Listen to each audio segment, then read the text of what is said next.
Welcome back to the Defense Tech Podcast. I'm your host, Civilian Sydney. I created this podcast in order to gain a holistic understanding of the inner workings of government innovation, and what better way to do that than in real conversation with DoD innovators. We are in Season 2 of the podcast, where we're going beyond borders to explore the role that space has in U.S. defense efforts. I am so excited for our conversation this week.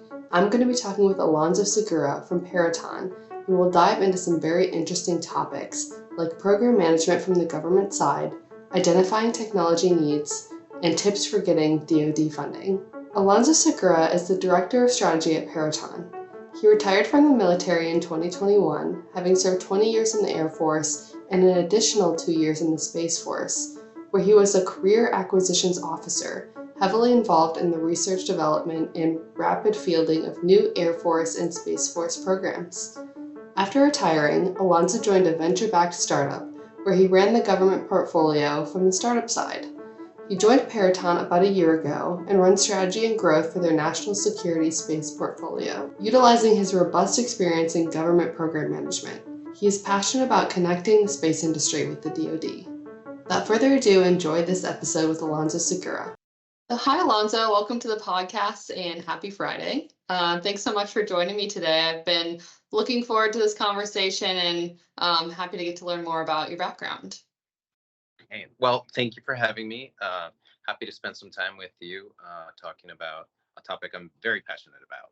Yeah, absolutely. So can you just start by walking us through your background? I know you have a military background and the industry side as well. First, can you run us through what your military background was, what your scope of work was, and what branches you were involved in?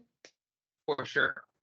So I retired in 2021. I spent a couple of decades doing what's called program management. The internal code for it is 6.3. I was in the Air Force the whole way through, but the final 2 years I was detailed to the Space Force.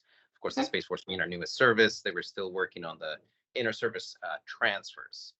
So in terms of my job code and what I did as an acquisitions officer, I'm part of what they call the acquisition workforce for the Department of Defense. And so their job is anytime the DoD has a capability need of some sort, and it's a broad range of needs, right? Submarines, planes, satellites, services, IT systems. It is this workforce that translates that need and the funding that Congress appropriates into business deals. So I was on the government side of the table as a program manager.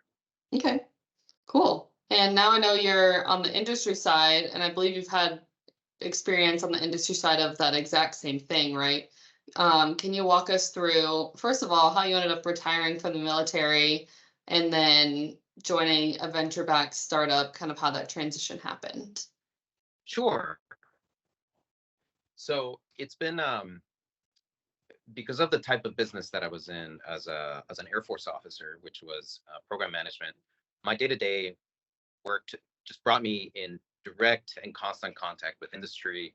And I finished out my career in Los Angeles, and at the time, Los Angeles, and even now, is more so just a hub of new space industry companies, and it's just a very exciting place to work. So when I retired in 2021, I joined a venture-backed space startup, and I think joining fresh out of the military, a startup just allowed me to learn a ton. I had the good fortune of experiencing a full business cycle. So everything from developing the leads to pursuit, capture, and then into execution itself. Then on the other side of the table, sitting down with the government program manager, now my customer, and delivering capability, meeting milestones, objectives, all the while keeping an eye on the company's growth targets and making sure we're making progress there.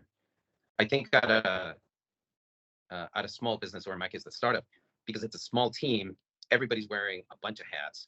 And that helped me get immersed on a number of disciplines across business that today I'm benefiting from. So after that, intense couple of years, I went to my current company, which is Peraton.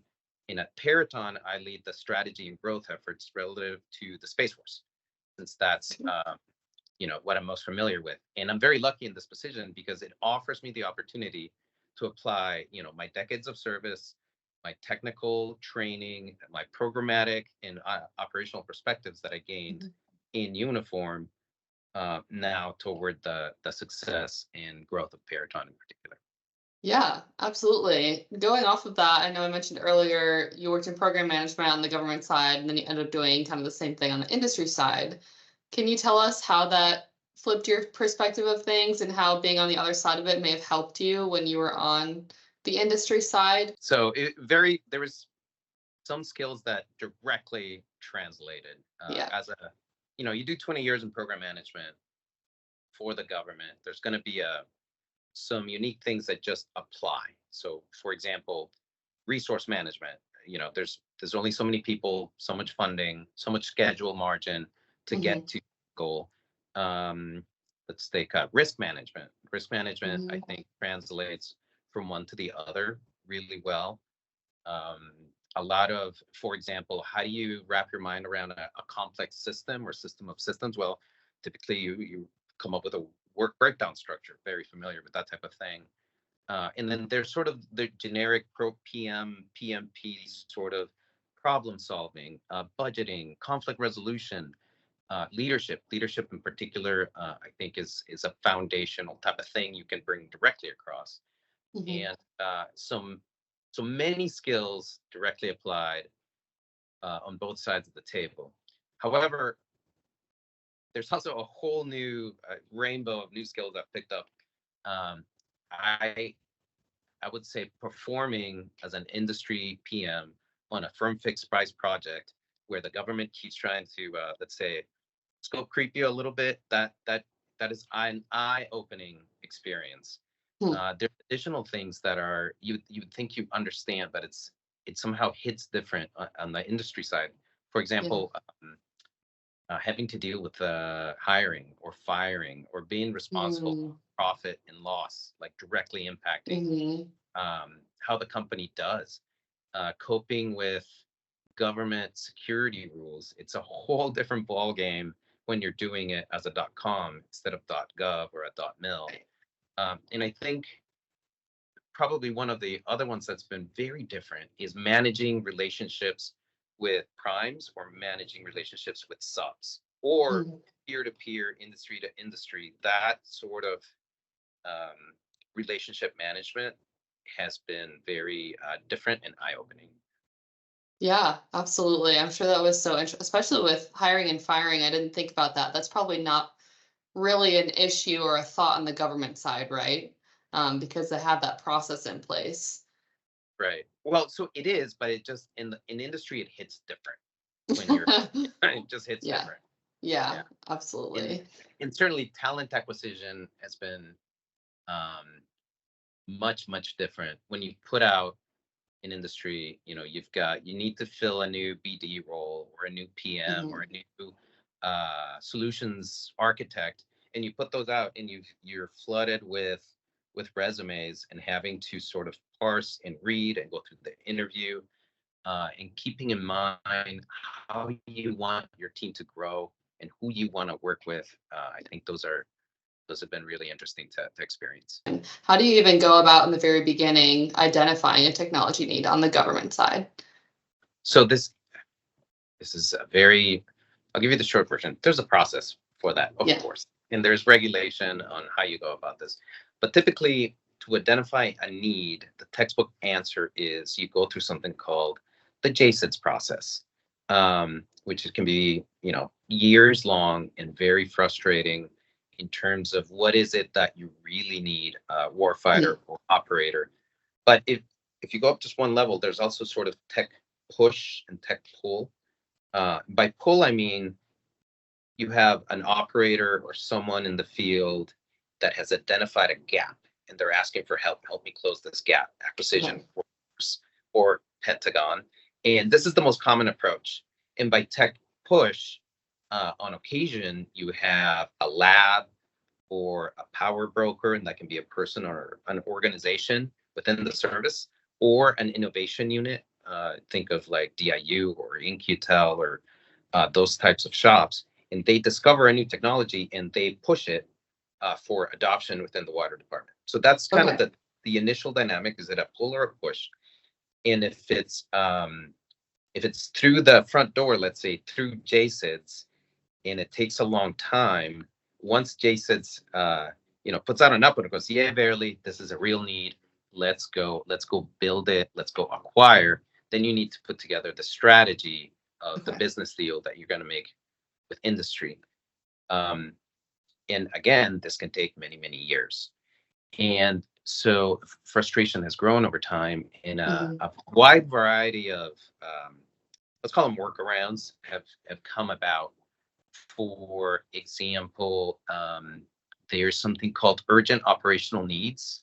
So if you have a COCOM with an urgent need, Mm-hmm. they get these special, go straight I kind of see. passes, and they can drive an immediate response. A good example of this is many years ago, um, during the Iraq War, there was the need for an MRAP, if you remember, the armored transport vehicle. So the Mm-hmm. MRAP was an urgent operational need, and it went from an initial need statement, hey, we need to protect our people, to fielding in 18 months, which is incredibly fast for this type of system.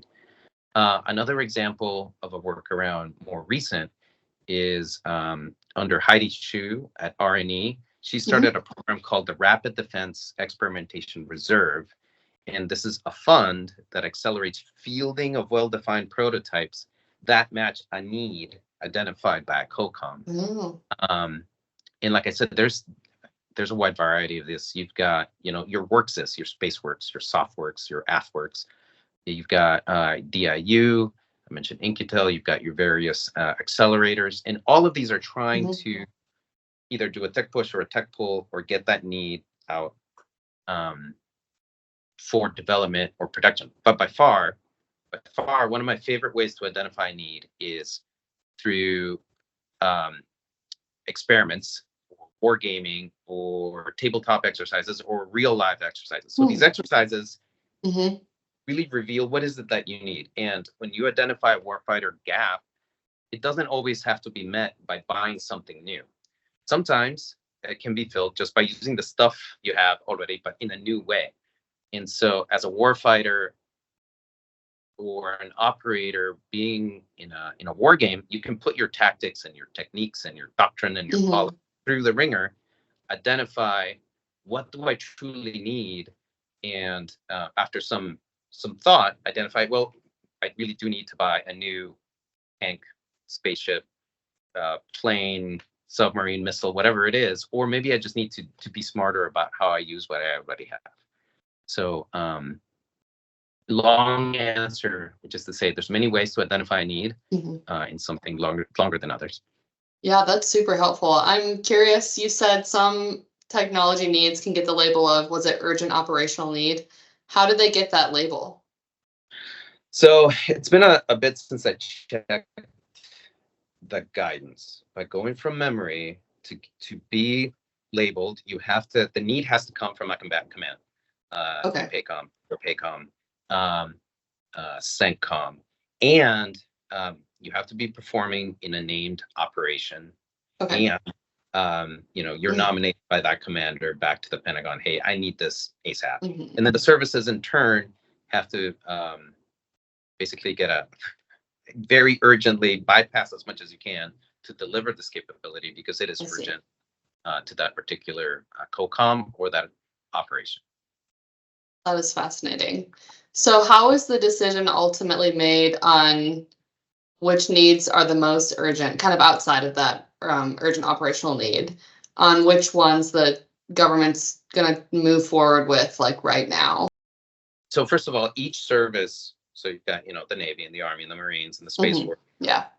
they're all going to attempt to align their budget when they put in the POM to a set of priorities. And those priorities are derived from the National Defense Strategy, which is itself derived from the White House, which is the National Security Policy. Yeah. And so this whole thing is, in theory, nested. And it's supposed to fund resources that are aligned to what the commander-in-chief says, is our go forward plan. In fact, the budget that comes out is called the president's budget. And the issue is that this takes a long time, years in the process. And even after it's delivered, and we said, Congress, pretty please give me the funding I require to meet these needs, you have continuing resolutions. We're still in a continuing resolution right now in 2024, and it's March. Mhm. So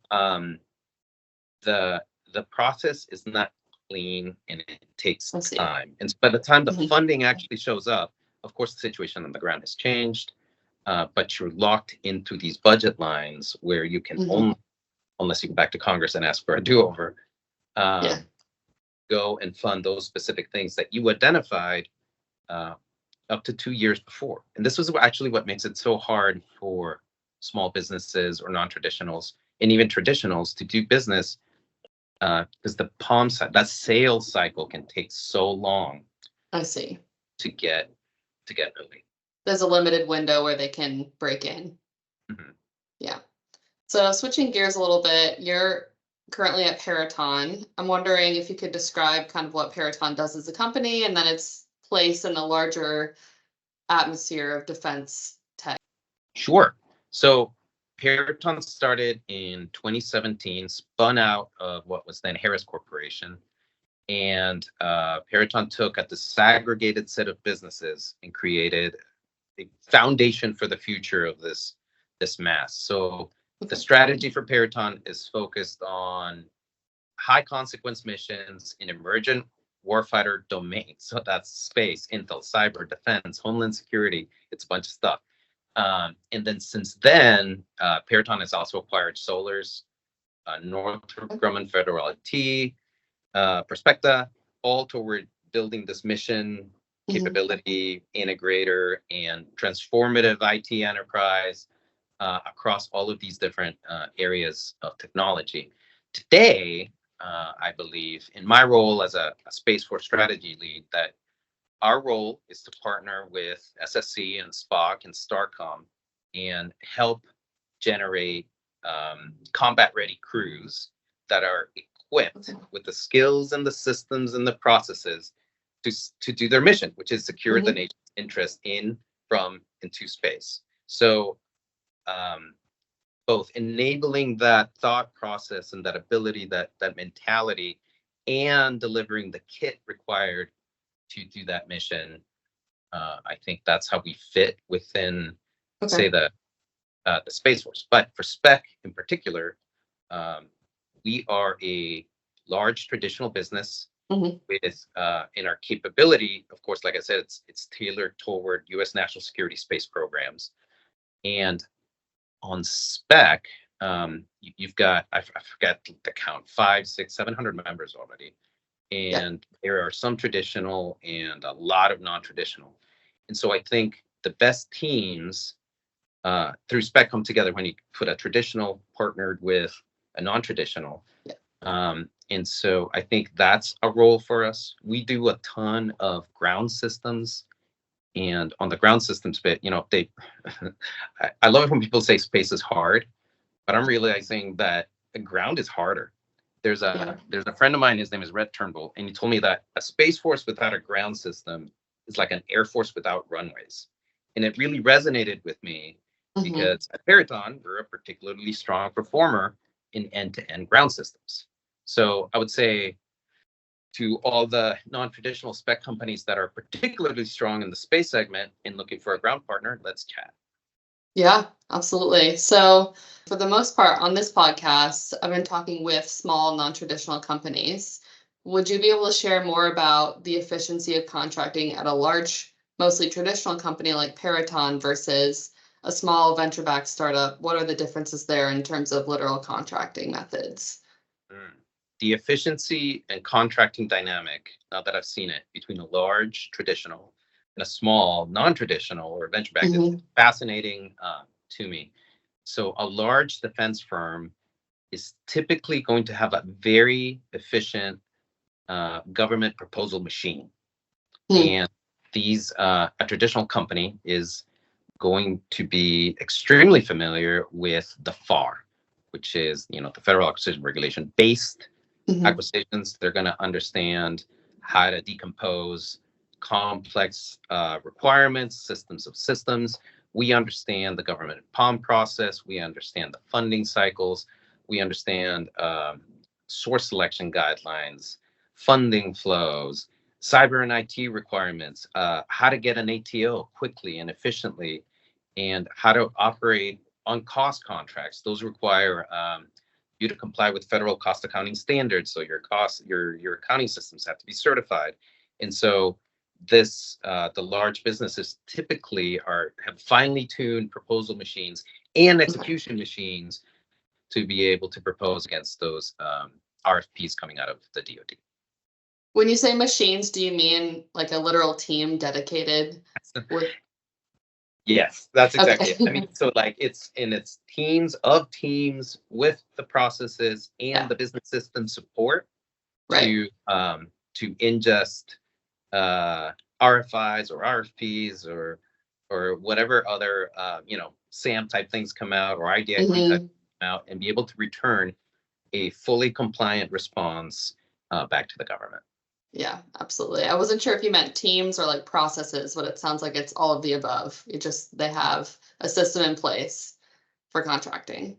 Right. So are there any challenges that are unique to larger contractors? I feel like people usually talk about the challenges of being a small non-traditional. I'm wondering if there are any on the flip side.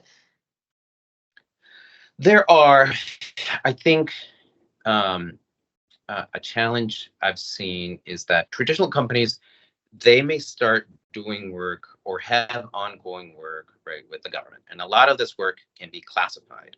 So that requires you to come into the office and go into the skiff. And Hmm. so what I've seen large companies continue to experience is the lingering effects of COVID and the work from home policies. So people, we as a nation work for change. Say working from home is okay.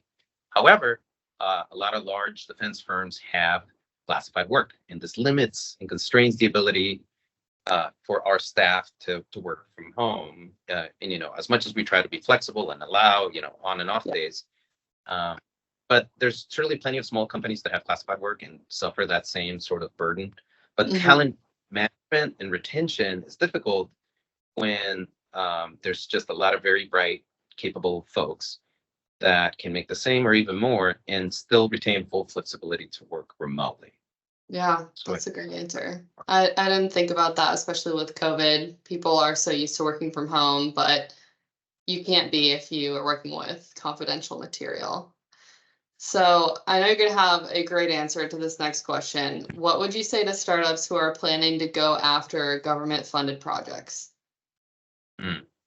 So let me start with there's so much good advice and hard-won lessons learned and podcasts and books and blogs and LinkedIn posts. So I'll throw mine in for what it's worth. And I think there's many aspects to consider. For example, where are you in the growth stage as a startup? The approach you take to doing government work is going to look a little different if you're like a Series A than it would if you're later, say, in the expansion phase. But in general, some things to keep in mind is that when you look at working with DoD, but maybe you started purely commercial, you're going to be in for a rough ride. Hmm. Uh, Startups in particular, your board has to understand what it's like to work with the government and not just understand it, they need to support it. And for your board to support your business approach to the government, that means you have to have the right investors. So you have to pick the right VCs. So there's a Okay. whole lot of expectation management and carefully choosing what funding you go with. There's also the whole idea of dual use. Sometimes there's a shortcut. Well, I'm going to start commercial, then I'm going to pivot and sell to the government, and it's it it's not yeah, it can work for some things, but not for everything. It's like a tool. They sometimes talk about, well, we need to do more fixed price contracts, or we need to do more, but it's just a tool. There's some applications for which your commercial product is going to be applicable, and there's some where it's not going to work, and you have to carefully weigh what is your product and what is the product market fit. Having said that, I still encourage non-traditionals and startups to continue to educate the government on the benefits of, for example, licensing models or as a service models, which typically the government is just not very comfortable with. But that discussion needs to continue to happen, and you see already in their discussions and requests for proposals that they're starting to be more comfortable with those types of models. The other piece of advice, if you want to do government work, is to hire smartly. And I know CEOs and leadership is always like, well, of course, I'm always going to be hiring smartly. But in this case, for the government, if you don't have government people on your team, the easiest way to get the voice of the customer is to hire a recently retired or recently separated, someone that just took off the uniform and is hungry for something, something hard with cool people. So bringing in someone that just retired or separated is a shortcut. It's a bridge right into understanding what they want. They being, the .gov or your .mil. In short of that, short of bringing that voice directly in-house on the payroll, the other thing you can do is partner smartly. You want to do business with the government, there's a ton of firms doing business with the government. So find the right business partner for your prospect. And it's got to, again, you have to be thoughtful. Find someone that fits your growth stage. Find someone that will treat you as a partner and that will respect your IP. And I would say, final tip on this is you got to get really curious. And this isn't your typical sort of, does the customer have, the funding and the contract and the, validated need. It's like, get curious, get in there. It's not just do they have funding. Help me understand, how do you get your funding? Where does it flow from? Who's doing your acquisition? Because maybe you're talking to an operator. They don't buy things. The acquirers do. So who's your acquirer? Or maybe you're talking to the acquirer, but you really need to talk to also the requirement generator, the operator. So you need to understand, for these three houses, the money, the deal, and the requirement, what are their pain points? What do they really need? And just try to walk, a mile in their shoes. So that's, lots of advice out there. That's 3 for me. That's such great advice. I have one more question for you. So what would you say the role that the other transaction authority, the OTA, plays in relation to this conversation around tech startups and funding? How does the OTA enable small businesses in this way? Yes, I have some thoughts on this. So the first one is, keep in mind, an OT is just an instrument for contracting. It does not in any way diminish the need to achieve the first principles, fundamentals, a meeting of the mind between the government and industry.